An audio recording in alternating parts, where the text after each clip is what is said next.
We are now in the heart of the world soul, which is the hub of the whole movement of the universe. All there was soul or made of sheer soul stuff. There was no matter, no life, no mind, but it was an entire soul. And if there was form, it was made of the stuff of the soul. A sky of soul covered a deep soul ground. That is, both the ground and the sky were of the soul. There was nothing else except the soul. All here was known by a spiritual sense. Elsewhere, things are known by the operations of the mind. In this world, all was known by a spiritual sense, not our physical senses, not by the mind sense, manas, but by something still subtler, the spiritual sense. But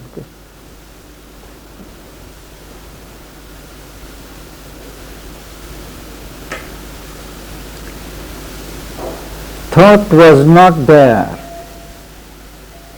but a knowledge near and one seized on all things by a moved identity. If mental thinking was not there, how was knowledge obtained? And that knowledge is something very immediate, very close. And the process of that knowledge is a moved identity, what Sri Aurobindo calls knowledge by identity. The consciousness of the knower enters into identity with the consciousness in the known, the object to be known. And there is a spontaneous transfer of the knowledge of what is to be known. And this knowledge by identity is ever free from error, and it is the truest knowledge. For everything else, there is an instrumentation of some faculty or other. But where there is an identity of consciousness, there is an immediate and spontaneous awareness, which is knowledge. A sympathy of self with other selves, the touch of consciousness on consciousness, and beings look on being with inmost gaze. Each being looks on the other being not by a surface gaze, but an inmost gaze, and heart laid bare to heart without walls of speech. Heart communes with another heart without speech. And the poet describes that speech at this level, instead of being an instrument of communication, turns into a wall standing between one and the other. And the unanimity of seeing minds in myriad forms, luminous with the one God. There are so many minds in so many forms, but they are unanimous in seeing only one thing, knowing only one thing, and that is because they are lit by the presence of one God. There is one God consciousness working in all the minds housed in myriad forms. And because of this reigning consciousness, one consciousness, there is unanimity. The idea is that unless we realize our oneness with the divine consciousness, we cannot have oneness of thought, oneness of feeling, oneness of action. So the oneness is to be discovered and stabilized at the level of the self, which is one in all. Life was not there, but an impassioned force, finer than fineness, deeper than the deeps. Even life force is felt to be coarse. There is only a vibrating, intense force which he describes is finer than fineness that we know, deeper, more profound than the profounds that we know, felt as a subtle and spiritual power. The force is not a material force, but a subtle and spiritual power, a quivering out from soul to answering soul. This impassioned force vibrates, communing from one soul to another,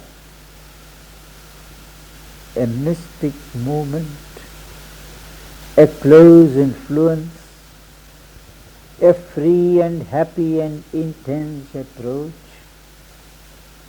of being to being, with no screen or check. There is an entire freedom of commerce, interchange between being and being. There is no screen, there is no checking, without which life and love could never have been.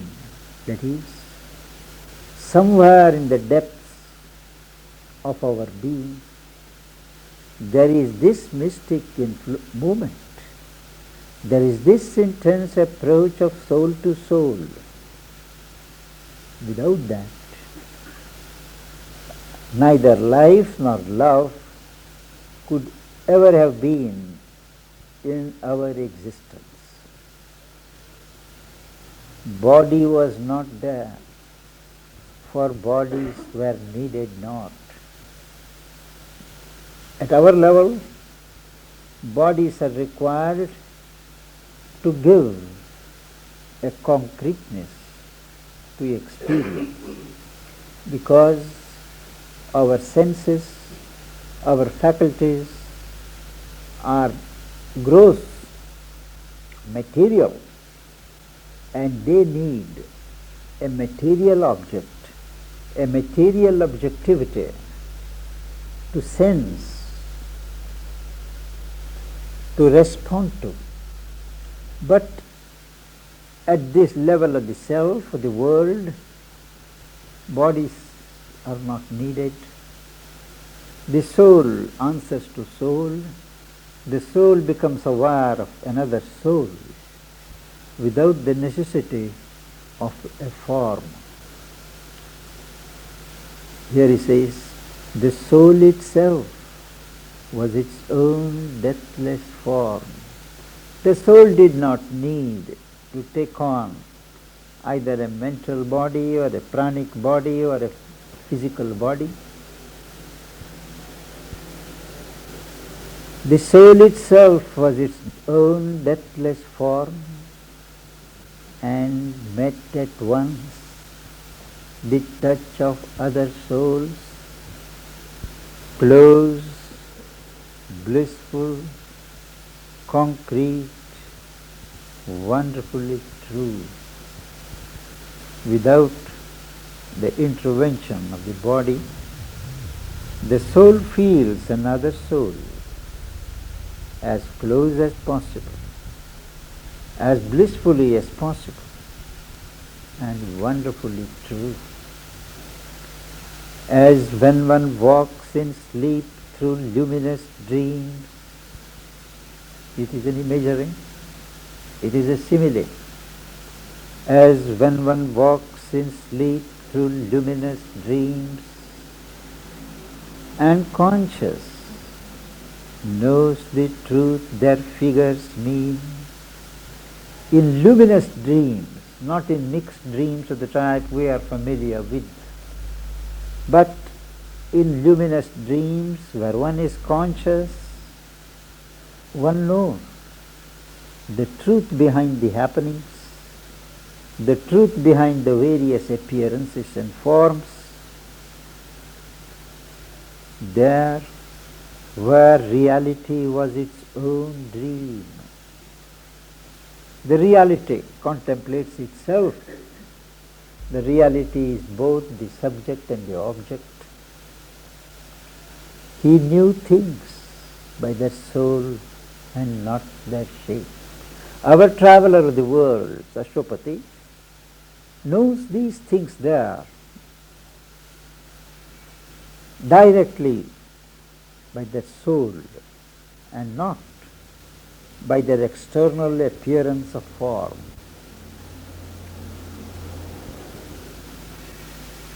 As those who have lived long, made one in love, need word nor sign for heart's reply to heart, as in our world, those who have had a long established relationship in love, where there is so much of oneness on the basis of love, they don't really need every time to speak, to convey their message through gestures, through signs, through words. But there is a spontaneous communication from heart to heart. The other person does exactly what you want without you are having to tell that person do it.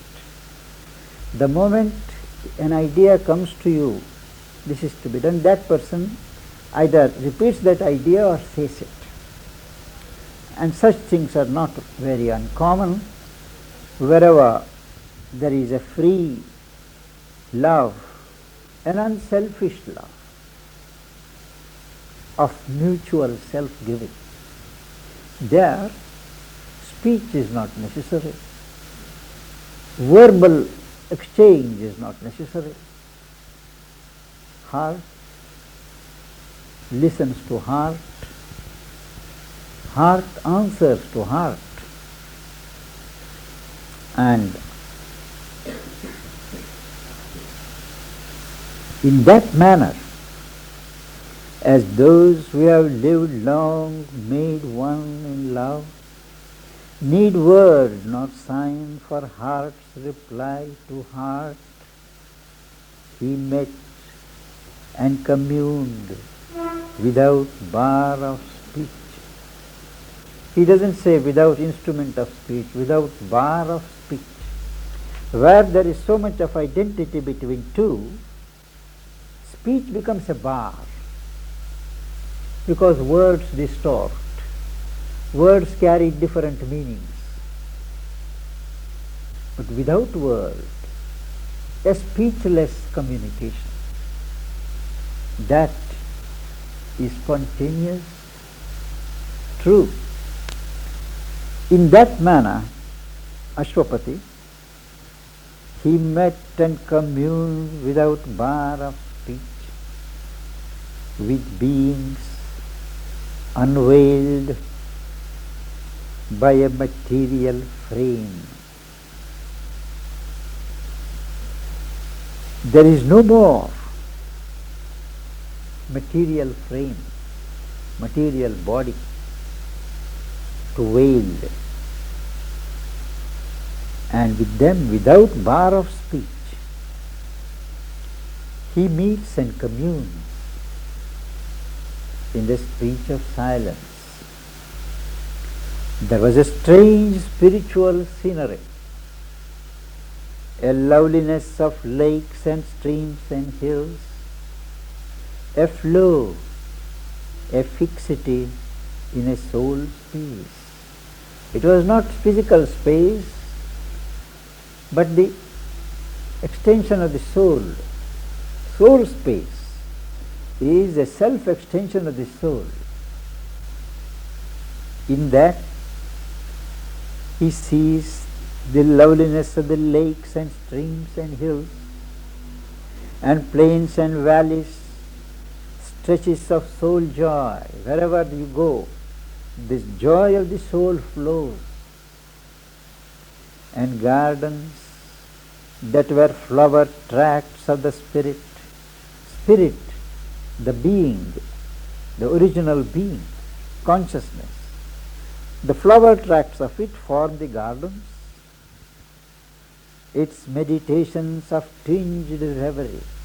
There is a mood of meditation, tinged with at the border. It is almost going into a reverie, somewhat of a tranced sleep condition. Air was the breath of a pure infinite. The very atmosphere was the breath of a pure, boundless, formless existence. A fragrance wandered in a colored haze. There was a kind of a haze, a vague mist-like scene, and in that there is a fragrance traveling, as if the scent and hue of all sweet flowers had mingled to copy heaven's atmosphere. We have our own ideas of what a heaven is, what heaven's atmosphere means. And here, the fragrance reminded one of the atmosphere of heaven, appealing to the soul. And here is a whole philosophy of beauty summed up by Sri Aurobindo, appealing to the soul and not the eye. Beauty lived there at home in her own house. Beauty is there in its native habitat, and it appeals not to the eye but to the soul.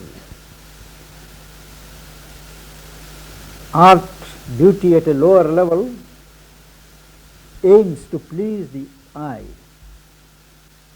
but the higher beauty as in the spiritual paintings. In the East, it appeals to the soul, and through the soul, it captures the eye. Beauty lived there at home in her own house. There all was beautiful by its own right, and needed not the splendor of a robe. External dress, external robes are not needed to give beauty to a form. Each form was beautiful in its own right. It did not need decoration. It did not need embellishment. All objects were like bodies of the gods. Each object, each form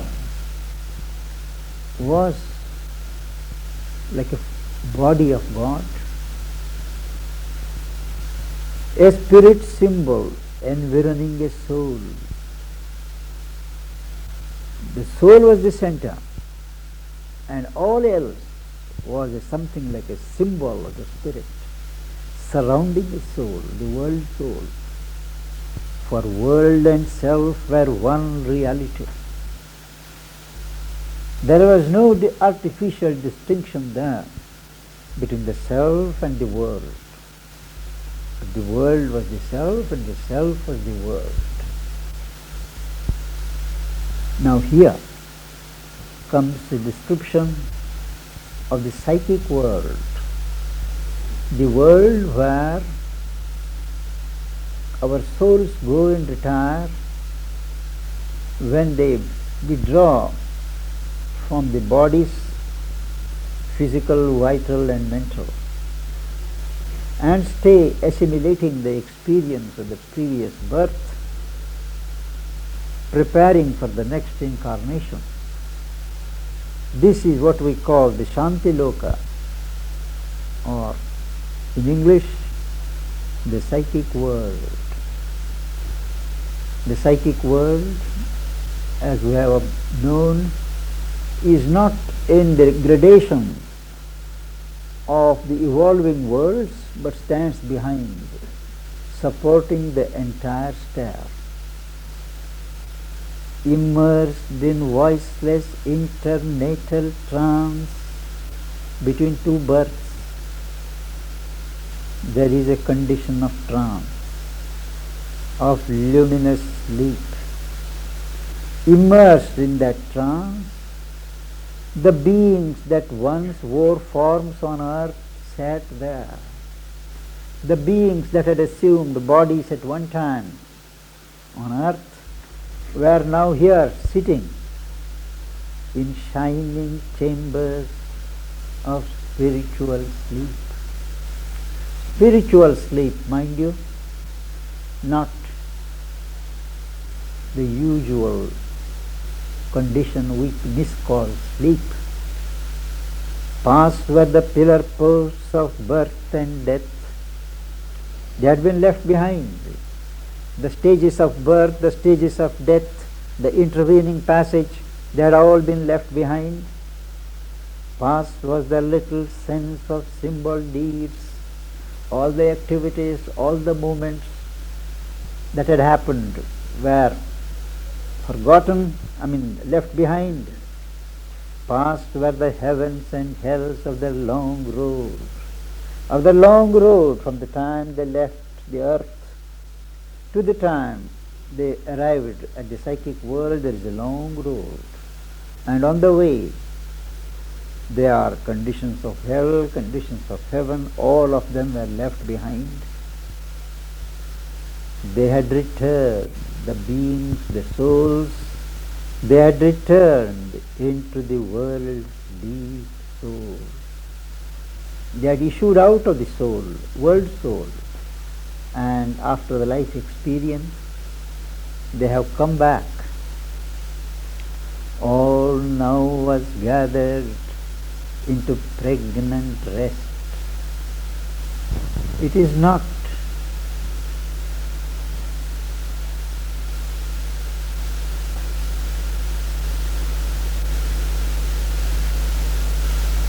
a rest of inertia. but a potent rest, a pregnant rest. Out of that rest, something is preparing. In that condition of rest in the psychic world, a new birth, a new adventure is being prepared. Person and nature suffered a slumber change. The soul concerned and the nature of the soul, they are in a deep slumber, in trance. And now here, they just don't sleep. In trance, they gathered back their bygone selves. The essence of the experience which had been gathered during the life period that is just over, they recall. The soul recalls the experience of the past birth in a background of memories, foreseeing news. There is a memory in the being, and in the background of that memory, the soul recalls, prophetic of new personality. And as it recalls, as it assimilates, the outlines of the next personality begin to form themselves. Prophetic of new personality arranged the map of their coming destiny's course. These beings, in their luminous trance, they assimilate the past experience related to the experience of still earlier births and draw a kind of a chart of their subsequent life's experience which they want. Heirs of the past, heirs of their past, their future's discoverers, electors of their own self-chosen lot. Nobody imposes upon them. It all is chosen by themselves. What they want to have. They waited for the adventure of new life. Till the hour arrives, till they are given the password by the angels of the psychic world, they wait for the adventure of new life. A person, that is the evolving soul, a person persistent through the lapse of worlds, whatever the births, whatever the deaths, something persists. Although the same forever in many shapes, by the outward mind unrecognizable, the inner soul, the deeper soul, cannot be recognized by the outer mind, assuming names unknown in unknown climes. In different births, it assumes different names, takes birth in different climes, imprints through time upon earth's worn page. Imprints, that is, it puts the impression through the passage of time upon earth's worn page, that is, in the earth atmosphere, a growing figure of its secret self. The soul, as it progresses from birth to birth, adds experience to experience. Inside it grows and learns by experience what the spirit means. The essence of it knows everything. But the soul chooses to learn all that through experience, till it can see its truth alive and gone. The soul insists on discovering the truth.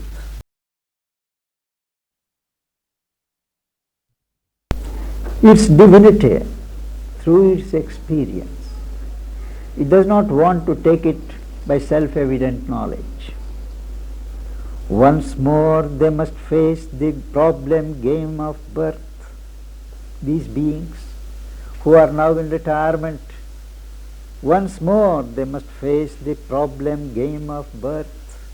the soul's experiment of joy and grief, and thought and impulse, lighting the blind act. This is all the description of the circumstances of life, and venture in the roads of circumstance through inner movements and external scenes, traveling to self across the forms of things.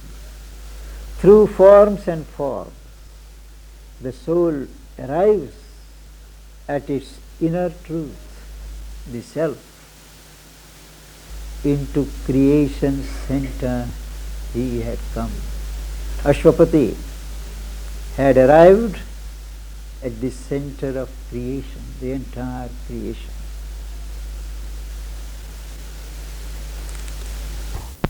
Because I am absent that day, we'll be meeting next Sunday.